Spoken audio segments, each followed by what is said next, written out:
Today I'm going to do speaking skills. Speaking skill is the compulsory portion of 11th and 12th standard.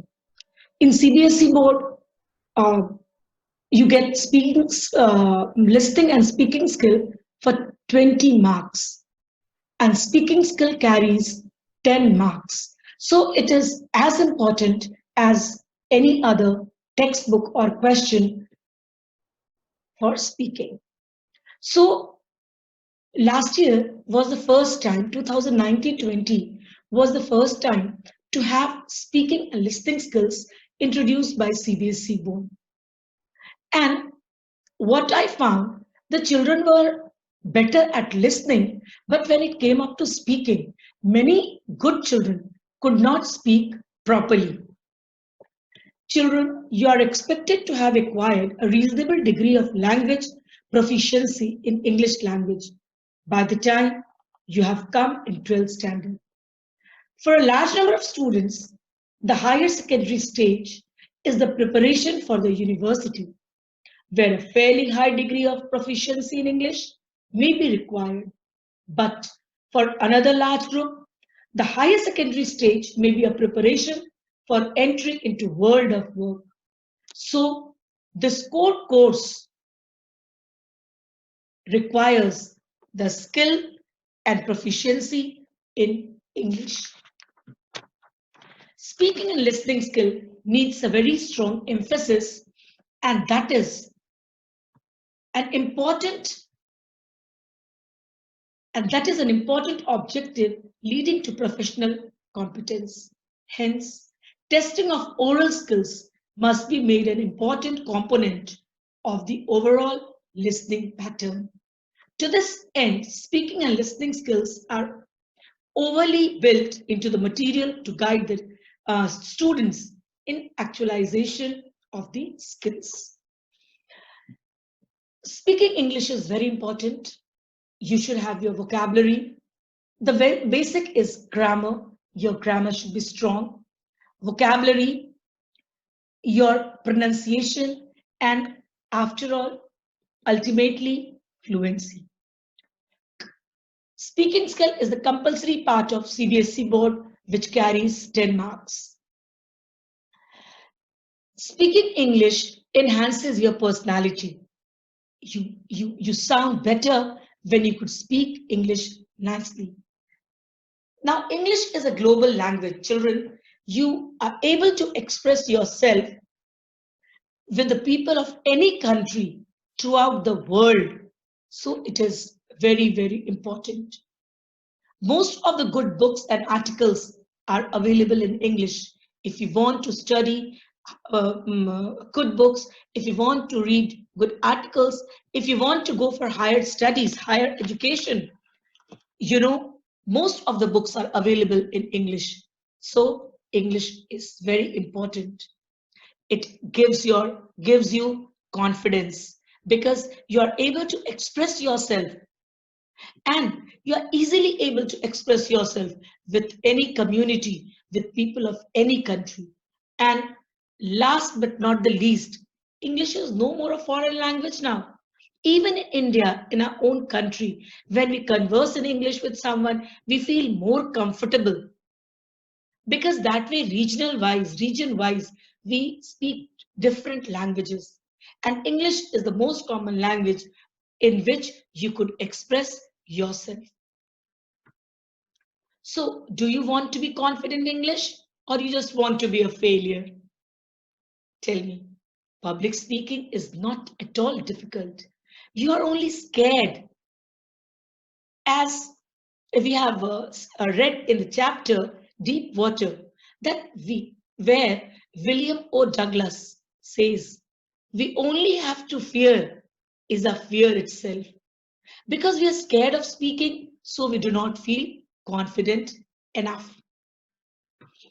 Here are the rules you need to know for conversing in English. There are 5 ways to improve your speaking skills. And the very first rule is don't study grammar too much. So you must be thinking, what our teacher is telling, not to study grammar. But please, children, don't misunderstand me. I'm talking about not to study grammar at this age, at this stage. Now you are in class 12th and you must have studied grammar when you were in primary or secondary school, middle school. You have studied from Red and Martin and other grammar books. Grammar should be studied at early stage in primary and middle school. This rule might sound strange to many students, but it is one of the most important rules because by this time you must be perfect with all the rules of functional grammar. If you want to become fluent in English, then you should try to learn and speak with those rules which were taught to you earlier. Keep in mind, because when you are speaking, that time you do not try to remember those rules. At this stage, studying grammar will slow you down and confuse you. If you will start constructing the sentence structure, verb forms in your mind, you will become slow. You cannot be fluent. So at this stage, studying grammar will only slow you down and confuse you. You will think about the rules when creating sentence instead of naturally saying a sentence like a native speaker. Do you want to be able to recite the definition of a verb? Or do you want to be able to speak English fluently? And for effective communication, you try to speak naturally rather than framing sentences in your mind. Initially, you might forget some rules and make mistakes. But don't mind, don't bother, because you know where you have made mistake. So eventually, you will have command over them. We know where we have made mistakes. We have learned grammar in early childhood. But with the passage of time, sometimes it happens that we make mistake, that is slip of tongue, slip of pen, but we realize. So initially you will feel hesitant, but don't be hesitant thinking about grammar rules because the other person with whom are you conversing might be standing at the same platform. Your friends, your relatives, or anybody for that matter. You might be wrong somewhere, but gradually you will learn. So what you have to do is you have to be fluent instead of remembering the rules. Learn and study idioms and phrases. Children, having in your goodie bag phrases is very, very important. Idioms and proverbs and phrases, it's a spice for your language. It adds beauty to your language. When children learn a language, they learn both words and phrases together. Likewise, you need to study and learn phrases. If you know 1,000 words, you might not be able to say one correct sentence. But if you know one phrase, you can make hundreds of correct sentences, and that too beautifully. Many students learn vocabulary and try to put words together to create a proper sentence. Many children, they have lots of vocabulary. They learn difficult words from the dictionary. But while conversing, your purpose is to make other people understand. To whom you're conversing, you have to keep that person in comfort zone. So if you use difficult words, difficult vocabulary from dictionary, it's not going to solve your purpose. And you might fumble in between. So many students learn vocabulary and try to put words together to create a proper sentence. Unfortunately, they cannot create a proper sentence. The reason because they did not study phrases. And if you know 100 phrases, you will be surprised at how many correct sentences you will be able to say. You will be able to speak more in less words. When you know only 1,000 phrases, you will be almost a fluent English speaker. Don't finally spend hours and hours learning many difficult and different words. Use the time to study phrases instead, and you will be closer to English fluency.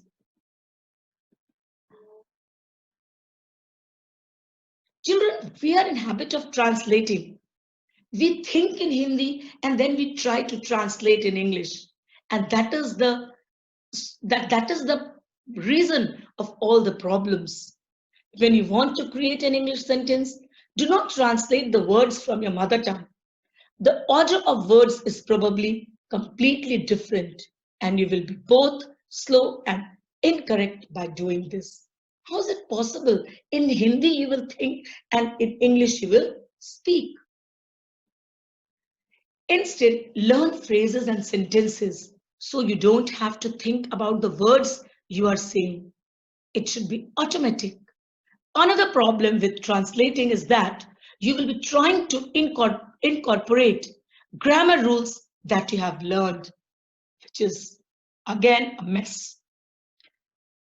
Translating and thinking about the grammar to create English sentences is correct and should be avoided.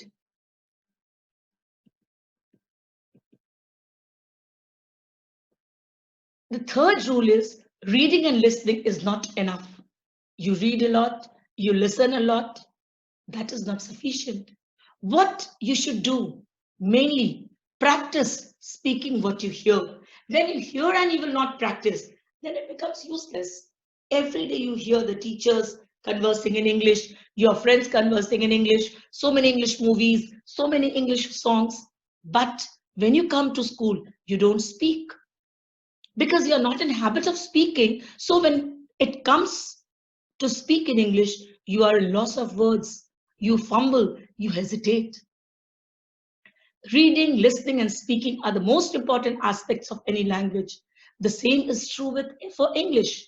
However, speaking is the only requirement to be fluent. It is normal for babies and children to learn speaking first. You know, babies learn speaking first, become fluent, then start reading.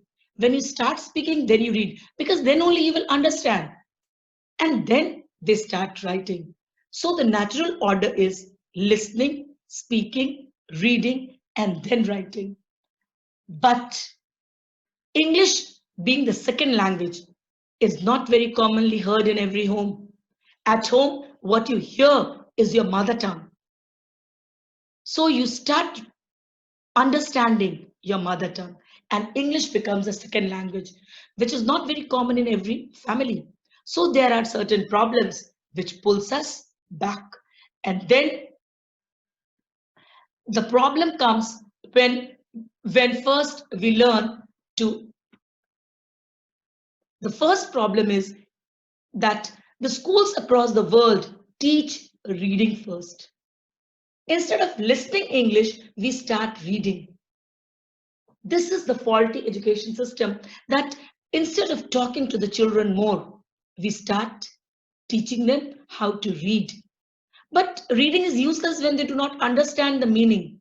And how will they understand? Until unless they have heard. So isn't it strange that schools across the world teach reading first, then writing, then listening, and finally speaking? It is all opposite, vice versa. That is why children are not very fluent in English. Although it is different, the main reason is because when you learn a second language, you need to read material to understand and learn it.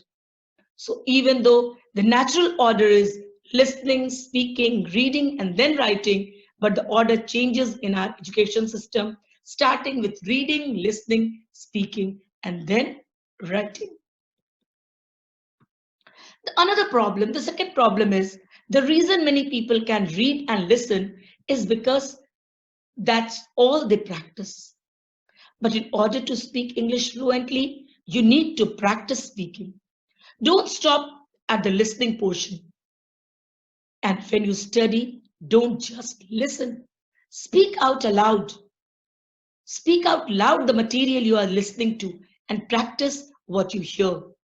When you speak with a voiceover, when you will give your voiceover, that will be a kind of practice.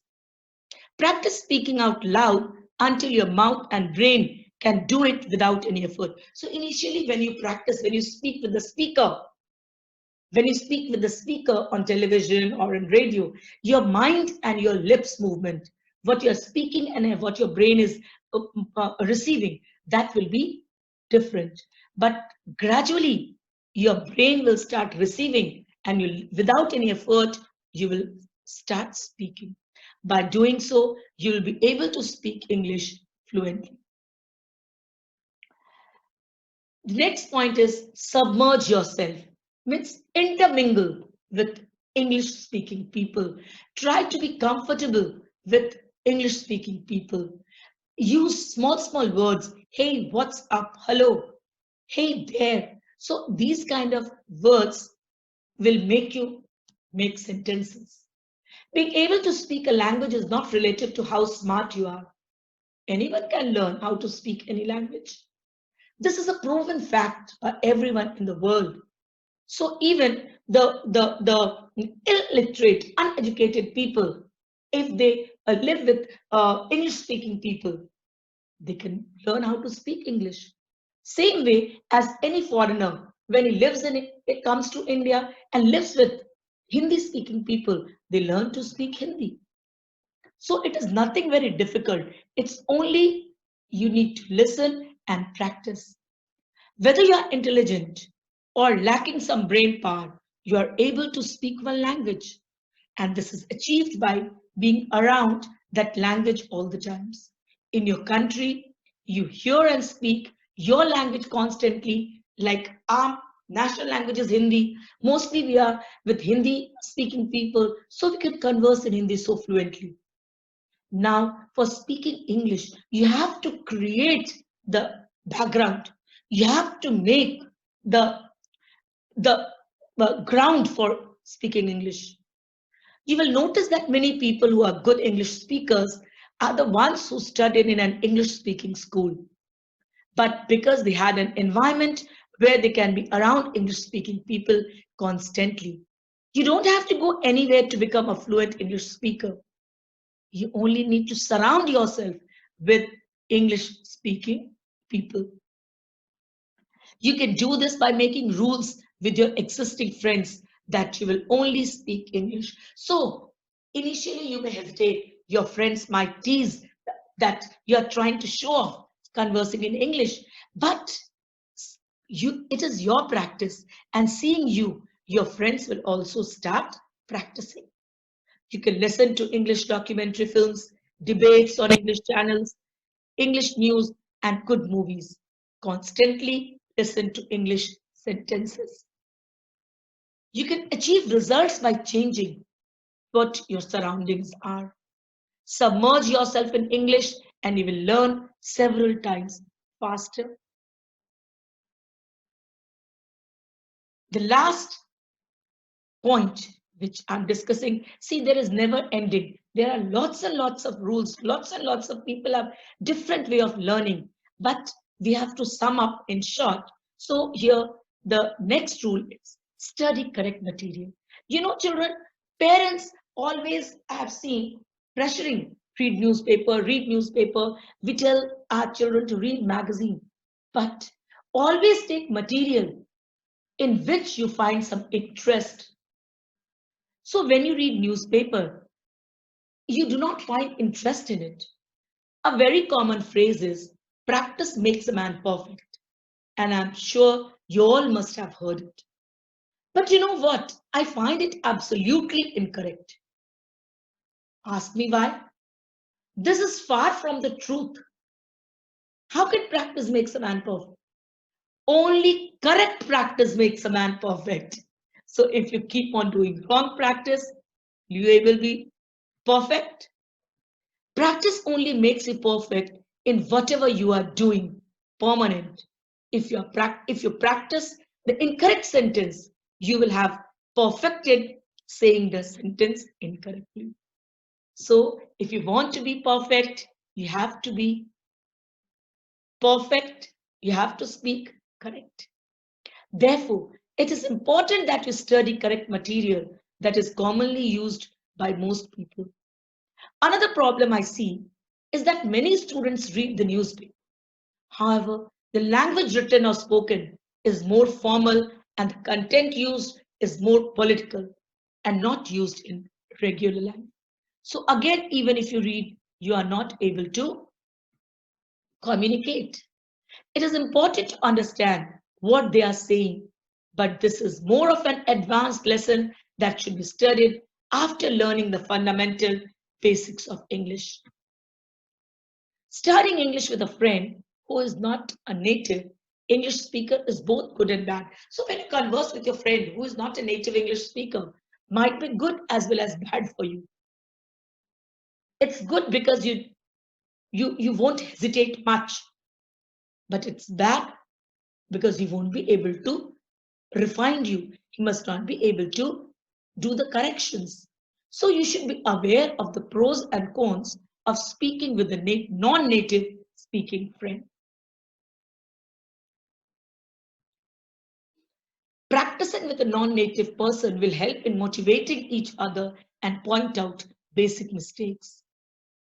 But you might pick wrong English from one another if you are not sure about the correct and incorrect sentences.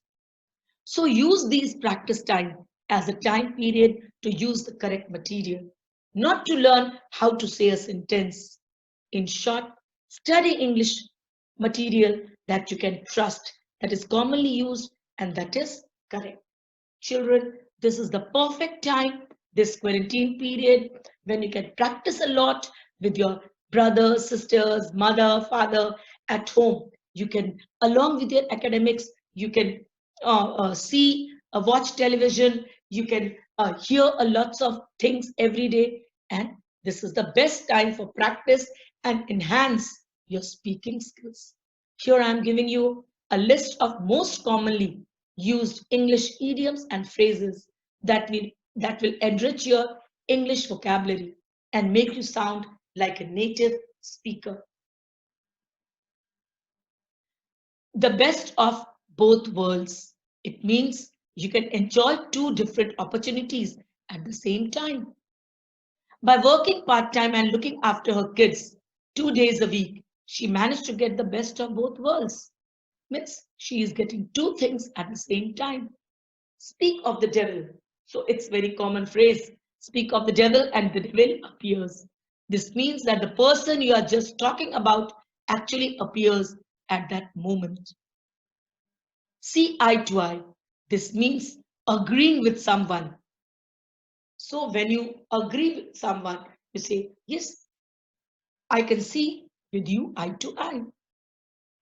Once in a blue moon, very rare, and even that happens infrequently. I only go to the cinema once in a blue moon, which you do rarely. When pigs fly, can pig fly? No, pigs cannot fly. So something that will never happen when pigs fly. So in negative way, in sarcastic way, I can tell when pigs fly, she'll tidy up her room. Means she never cleans up her room. She will only do when the pigs fly. To cost an arm and a leg, something is very expensive. Fuel these days cost an arm and a leg. A piece of cake, something very easy. So this conversing in English is a piece of cake for you. Let the cat out of the bag. This means to accidentally reveal a secret. I let the cat out of the bag about their wedding plans. So without intention, when all of a sudden you are told to keep some secret, not to reveal it to someone, and by accidentally it comes out of your mouth. That is, let the cat out of the bag. To feel under the weather, not to feel well. I'm feeling under weather means I'm not well. To kill two birds with one stone. You will read this phrase in one of the stories in our book, Vistas, Evans tries an O level. To solve two problems at the same time. To solve two problems with one stroke. By taking my dad on holiday, I killed two birds with one stone. The last straw. The last straw is the final source of irritation for someone to finally lose patience. So when I start losing patience, I can say, now this is the final straw. I cannot get it anymore. The elephant's room, that is a matter or problem that is obvious of great importance, but that is not discussed openly. To cut corners, to do something badly or cheaply, means when you do things somehow, that is to cut corners. So children, don't cut corners while doing your assignments. To add insult to injury, to make situation worse. You can judge a book by its cover. So you can't judge a book. Outward appearance is good for nothing. To not judge someone or something based solely on appearance. Appearance can be fictitious. Break a leg means good luck. To hit the nail on the head, to describe exactly what is causing a situation or a problem, means means find out the perfect the perfect exact problem is hitting the nail on the head. Stealing someone's thunder means taking credit for someone else's achievements. Your friends or your friend does the work and you take the credit. That is, you are stealing someone's thunder. A blessing in disguise when any misfortune that eventually results in something good happening later on is a blessing in disguise. So you can say this quarantine period, you can make it a blessing in disguise. You can learn a lot, you can sharpen your skills, you can enhance your personality, you can spend time with your parents and come back to school hale and hearty. Call it a day. Stop working on someone. Let someone off the hook to allow someone who have been caught to not be punished. No pain, no gain. You know very well. If you do not do hard work, the result will not be yours. Bite the bullet. Decide to do something unpleasant that you have avoided doing. So bite the bullet means you have to do the work. Even if you do not want to do, you have to. Getting a taste of your own medicine, being treated the same unpleasant way you have treated others. Means, as you sow, so shall you reap. How you have done to others, the same thing you are going to get again. Giving someone the cold shoulder to ignore someone, like when you shrug your shoulder, that is ignoring someone. That is the end of today's lesson. I hope you will take lots of lesson, lots of good things out of it. I have uploaded assignment on your ERP. You can make sentences with different other phrases. I've given notes. Hope you utilize this period and come out with good English speakers. Thank you.